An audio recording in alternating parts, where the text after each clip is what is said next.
Next up, we have awesome Jodi Masters-Gonzales. Jodi is going to be here to talk to us about the D-bomb. A D-bomb is something that can solve a lot of problems once people know what it is. Jodi, you ready?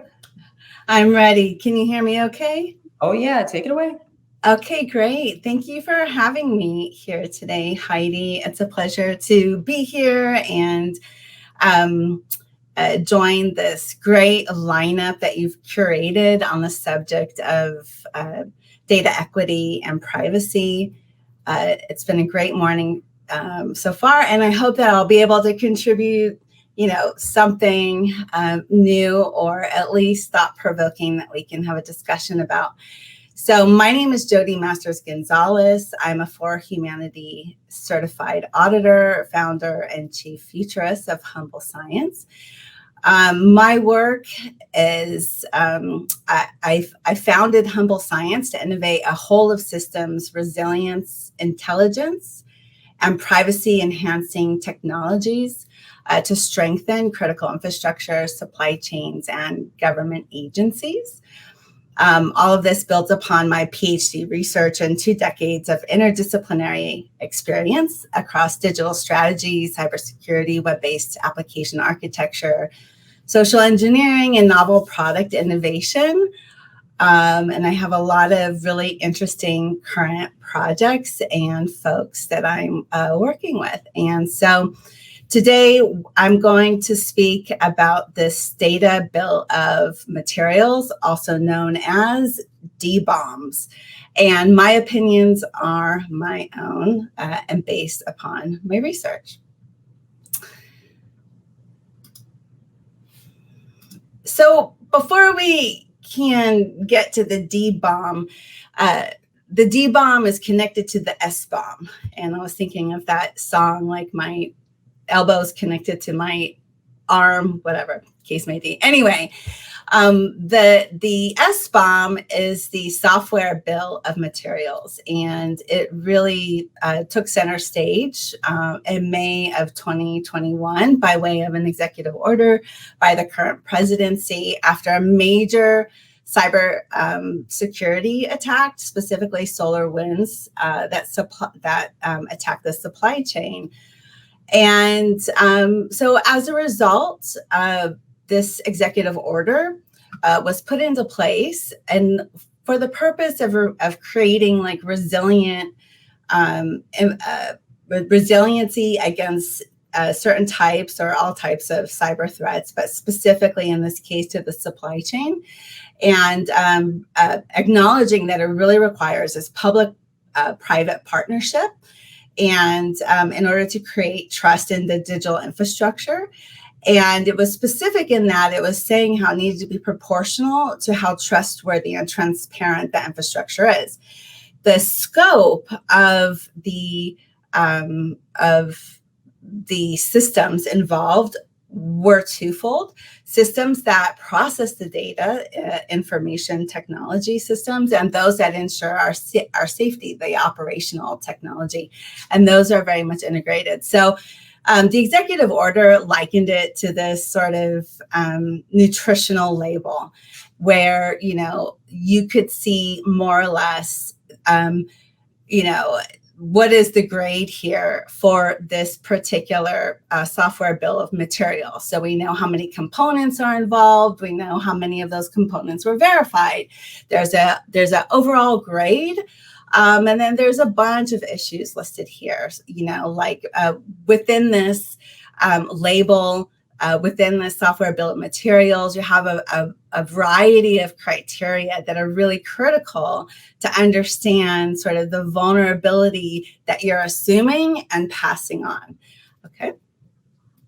So as a result, there was this S-bomb revolution. And as you can see here, it really took into account, and if you step back and look at this, and I'm going to take Carrie's advice and really try my hardest not to use anything too complicated. I mean, just look at this. In any environment, as we know, and even just on your phone, just thinking about the number of apps, and then you put in extensions in your browsers, and then, who knows where all that comes from. And then there's certain privacy app store requirements of when you need to disclose, certain things. And then if it's about fraud, security, and other reasons, there's reasons why they don't need to disclose things. So you really have no idea at the end of the day, really, this risk that you're assuming and then also passing on, kind of like a venereal disease. And I can't believe that just came out of my mouth. But yeah, kind of like that. So, okay, so here's everything that's involved. And in the process, people were like, where's the data provenance in all of this? It was, like I said, NIST put out some sort of governance as it was requested to by this executive order. And, these SBOMs were only required to track data as it related to cybersecurity incidents, cybersecurity reporting, to centralize and streamline access to cybersecurity data and to identify and classify data at threat, for multi-factor authentication and data encryption, and within a model of what's called zero trust architecture, which is a data-centric model of least privilege. And so during the course of this last year, really, it's only been the last year, privacy professionals are just going like, hey, wait a second, where do we need to worry about the actual data here? And in the executive order, there was a portion that I thought was really interesting. It said, and third-party software components, tools, and services present in the software development processes. And when I read that in the executive order, I thought, a lot of times we hire data brokers. We heard a lot about that today, or services such as Cambridge Analytics, right? Maybe it wasn't exactly the data you were holding, but it was by way of or proxy of this other vendor. And so that kind of was something that I was thinking about. But nevertheless, our data assets are in the wild. They're not covered, although critical to the system, and they really need protection. And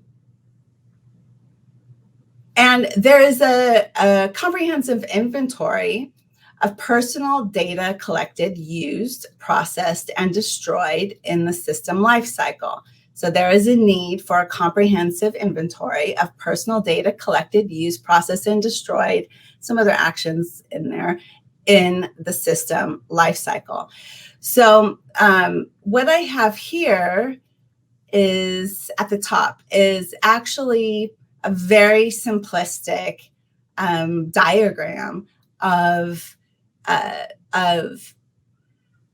a supply chain hack. Basically, you have a couple of enterprises involved. You have sort of these vendors who provide, third-party middleware services, tools, etc. And then you have on the outskirts, or some part of this environment or ecosystem, a variety of different types of data. And this is really what privacy professionals, cybersecurity, and other folks were just saying, hey, wait a second, what do we do about this? And the reason is, after, in the case of SolarWinds, the initial breach, there were additional things that happened, such as the theft and exfiltration or removal of certain kinds of data. So data is typically, I would say somewhere usually involved in one of these situations. So the DBOM, here we arrive, out of the, call for, hey people, what are we doing about this?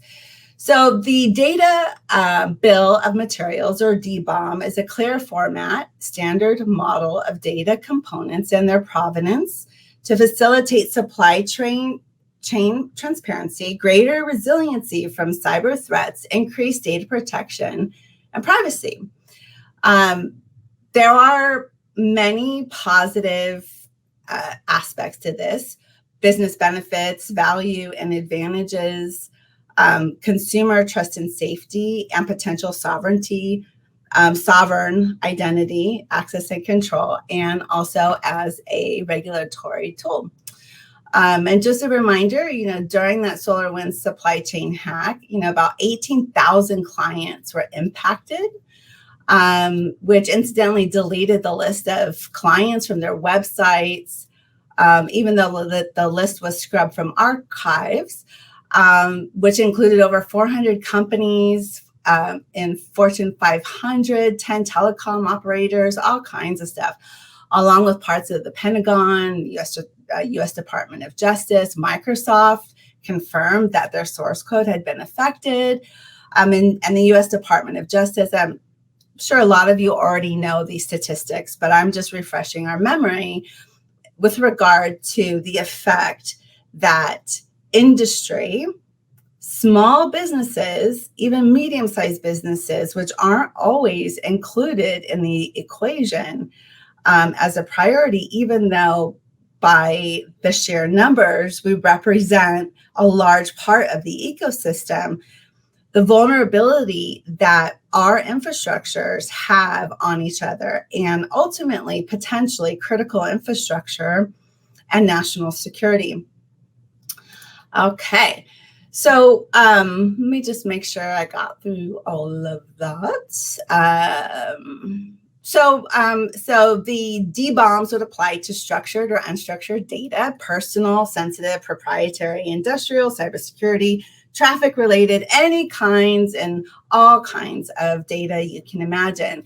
The benefits allow stakeholders to find vital data provenance information, and when built into the data collection process, greater ease in compliance reporting and potentially in identifying illegally acquired and or poisoned data. And that was one of the things that came to mind for me when I also saw this, in the event of a breach and this data goes into the black ether or gray area that's scooped up and reprocessed and packaged and all that sort of thing. That was one of the things that came to mind for me was, okay, well, if this were in place, then we have a responsibility when we're either, acquiring this data to ensure that it's not coming from one of these sources. So in a way, it could act as, a barrier from this kind of bad data. And let me just see other. Trust and safety with consumers, determining data stewardship, including who was the steward at the time of the breach for accountability. There's advantages and values, single record of data and various sets of assemblings, assure data are in-house when needed, minimizing inventory inaccuracies. I mean, just a whole slew of positive things. Track product failures, track other kinds of issues with the data within the supply chain. And I even thought, we could connect this to legislation in the case of emerging technology to address unsafe AI practices stemming from inadequate or incorrect data, or even to restrict the flow of certain types of data in and out of the country. And it might even be able to help us identify algorithms using certain kinds of prohibited or undesirable data, just to keep it really generic. So what are the trade-offs and potential second and third order effects here? So the implications of deployment in blockchain smart contracts, particularly in education and public services. And my friend and colleague, Dr. Roxana Marachi, she sums it up as, it's fine to track products, but not people. And it's also the gist of the ACLU and NAACP resolutions opposing blockchain digital ID systems if we were to go in that direction. And this is an example of one of Dr. Marachi's concerns is, if we're collecting this data as part of as a D-bomb from the moment a child, even pre-birth, like in the case of taking ultrasound and then just tracking them, you have this way of tracking them, all of everything from the moment or even before they're born, and directing, sort of having this way of filtering and potentially, really making it difficult for some folks based on this record that may be also very impossible to edit. So solutions, ACLU does say in their report, and all of my citations are included here, that fancy cryptographic techniques can solve this problem using unlinkable presentations, meaning, if the issuer is the DMV and I'm holding this, that anyone who checks back with the DMV, they can say, yes, that's one of our tokens, but we have no idea who that actual individual person is. So there are ways of doing this if we go the blockchain way. And then, some of my other questions are just like how to ensure all people have the ability to participate, and how to ensure D-bombs stay with the data. How do we make sure of that? So I'm really interested to know what other questions, concerns, or insights come to mind for everybody.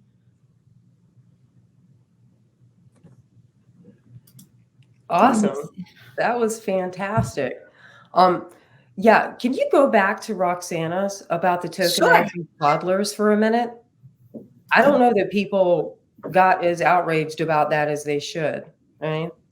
So the in ed tech right now, there's a big move on mergers and acquisitions and things like that, but they're consolidating into groups, and what they're trying to do, and they're saying, well, we've got the support of the Chamber of Commerce and the Better Business Bureau. I couldn't think of worse people to be behind trying to protect my child's privacy.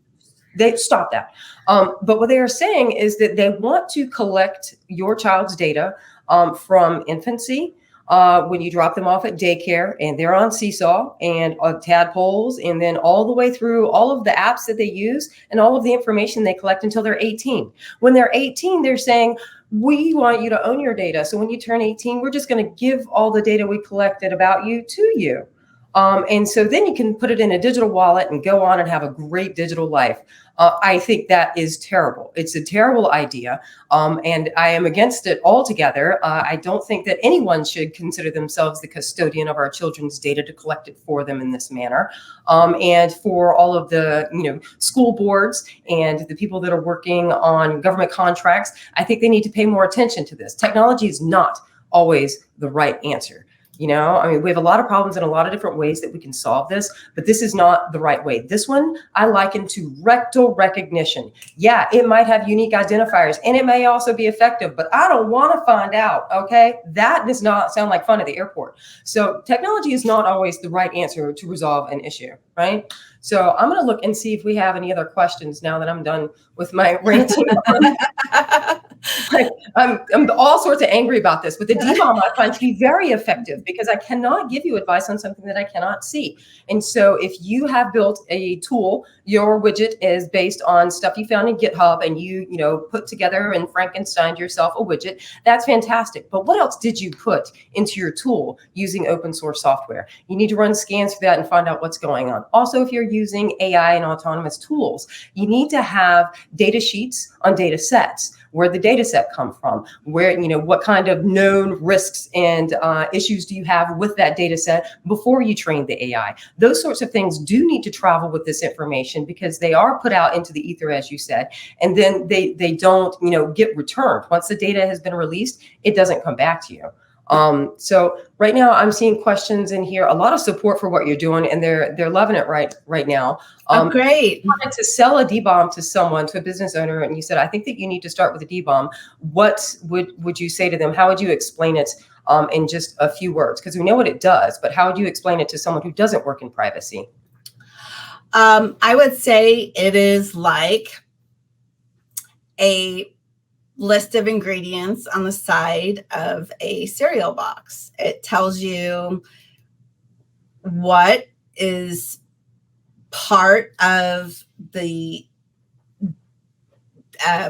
what components related to this data make it risky, less risky? What is the hygiene of this data, basically? And overall, you can, from that, derive, as I'm showing on the screen here, some kind of overall grade or risk score. And, to remind you, it's also very, very contextual.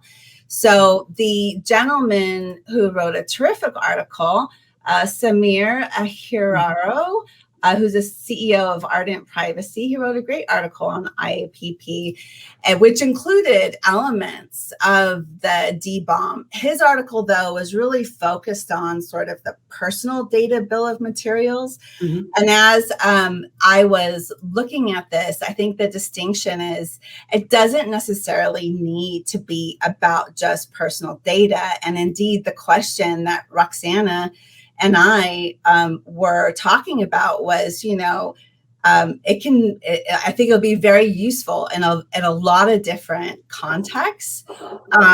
That's not necessarily personal data. Some of the elements were, the usual suspects: name, purpose of the data, name of the data owner, data custodian. Probably about 10 or 15 of these fields that he had in that original IAPP article. But after I was looking at that, I thought, there might be some missing elements depending on the context and type of data. Like, does this data have an expiration date? Are there limits of use? Are there restrictions because of children or medical or origin? If we have some import-export restrictions, is there a geographic origin indicated or a country of origin? Is there third parties who've touched this somewhere indicated? And how do we address data that has been algorithmically memorized? Is that also included here? Mm-hmm. And so as I started diving into this, I was like, ooh, this could be really lengthy. And the other thing I just to say is that I saw that we could also have multiple layers of bill of materials. So as you might recall, we started with the software bill of materials, which is all of the software components and of our ecosystem, right? And each one has its own bill of materials, and then we layer them together to get this compounded effect. Well, we also can layer in our DBOMs to that and other types of bills of materials. These we've only spoken about 2 here today, so it can get very complicated very quickly. Yes, I'm with you, though, 100%. I like the SBOM as part of the larger DBOM, as part of the data map, and then tie it to all the documents and policies that you have to go with it. Yes, I like all of these pieces put together. I'm glad that people are starting to pay attention, that these people exist, that know how to do this type of thing. Because when you're graphic, you have the graphic shows up about what the APIs and the different sorts of data when it becomes a risk. Yes, these sorts of document flow sheets blow people's minds. They just look at that and go, and they may be looking at something like this, and then they're sitting there with Caroline's questionnaire, and they're like, duh. Like, I don't even know how to answer this question, right? This, I think, is an excellent opportunity to hire a consultant who can come in and help you and tell you things you don't already know. So that's the value in that relationship, bringing consultants that know how to do these things. It's also going to be good for your insurance. And it's also going to be good for your ESG goals, because if they're asking, what are you doing about it? Here are the links that I'm going to that I can do as much as possible, because operational efficiencies are great, but brand loyalty is how you stay in business. So, I think all of these things are great. Did you want to come on and talk about DBOMs for a minute? I see him waiting in the, there he is. Yeah, he does. You're on mute. Come on, Jeff. Yeah, he's on mute. Oh, and Samir is here, by the way. I think you and Samir need to talk to each other and hang out, because you guys are both working on the same sides of the DBOM issue, Jodi. So I think later on, connect with my buddy Samir, and I think you guys will come up with cool stuff together. Okay, great. All right, Jeff, you're on mute still. I just had a question, Jodi. So I'm just wondering, do you think we're ever going to get to a point where we can tag data so that we can actually sort of track it back from its sort of provenance and be able to really see where it came from, where it's going, to figure out these sort of DBOMs, or is it going to be sort of up to individual companies to sort of track it by themselves? How's that going to work? I'm thinking it will likely be an and statement rather than an or statement. I think we need to have tracking capabilities. Blockchain is definitely a candidate, as we all know, based on some of its characteristics that cut both ways at times. So in the case of personal tracking, especially of vulnerable communities, we all have heard the horror stories of, people just by association being in the wrong place at the wrong time gets into a gang database and can never get out because there's not only no mechanism, but now if it's on the blockchain, it's like this real permanent record. So then you're super doubly, and not in a good situation. So I think that we do need to figure out how to embed, associate, somehow attach this chain of custody or provenance, because there's more information besides just custody, along with the data. I don't know that I'm smart enough to necessarily figure that out. I've talked about that with some of my colleagues about beacons, and I've seen some great privacy enhancing technologies that has this really killer encryption that encapsulates the data, and then if it doesn't beacon back or somehow canary back, it shuts it down. So all of that is really interesting. So I think that there's smart people out there, maybe our grandkids, I don't know, hopefully not that long. Maybe Heidi's children, I don't know, maybe someone in the audience, but I do think it will be up to us. And in the literature I was reading, it's really come down to the independent vendors whose shoulders that this rests on. So that's us, that's a small businesses in a lot of cases, or medium-sized businesses. And so I think it behooves us to really, do whatever we can to figure it out. But yes, I think it's both. I think that we're going to need to figure out the technology to track this and keep track of it. But then also I think it'll be our responsibility to do it to the fullest extent. Heidi's the lawyer. She knows where the liability comes in, but yeah, well, you know what? Derek had an interesting point. He said it may start with consent management platforms. Now we're back at OneTrust. What do you think about that? I think that OneTrust and the like are, they were created, they innovated, they created a platform because there was a market need. I think we have a different kind of need emerging that may be in conflict with their existing business model, to be honest. And so we'll see if they iterate. I've come across that particular consent management plugin and have been horrified at times by what is considered security brokers that are collecting my data. And they all seem to love to say they're collecting data under the guise of security because it's typically an exception. Yeah, I agree with that. I think people need to know more about this because it really does let you know where you're getting your data from. And then, one of the first things I do is I need a data map, and then I can find out what do you have. Now we can talk about why do you have this and where are you getting it? And let's stop getting that because you may not need it, depending on the purpose that you have for collecting this information. The biggest response that I get in that situation is, I don't know. So, that's what we're walking into. Yes, businesses want to do the right thing, but they've been told the right thing is to collect all this data. So now that they have it and you walk in and go, why do you have this? I don't know. Somebody told me to get it. Well, let's get rid of it. Is that okay? You're not using it? Yeah, that's okay. Good. Well, that's how you mitigate risk. They're like, wow, it's that easy.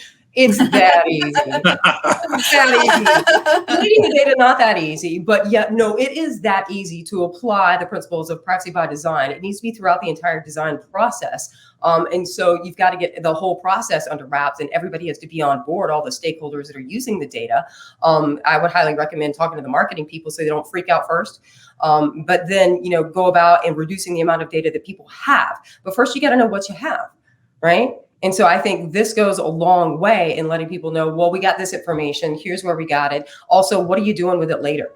That should be part of the data bill of materials. The restrictions certain kinds of data you should not be sharing with your affiliates, right? So, that should go under in the metadata tag to say this can't leave.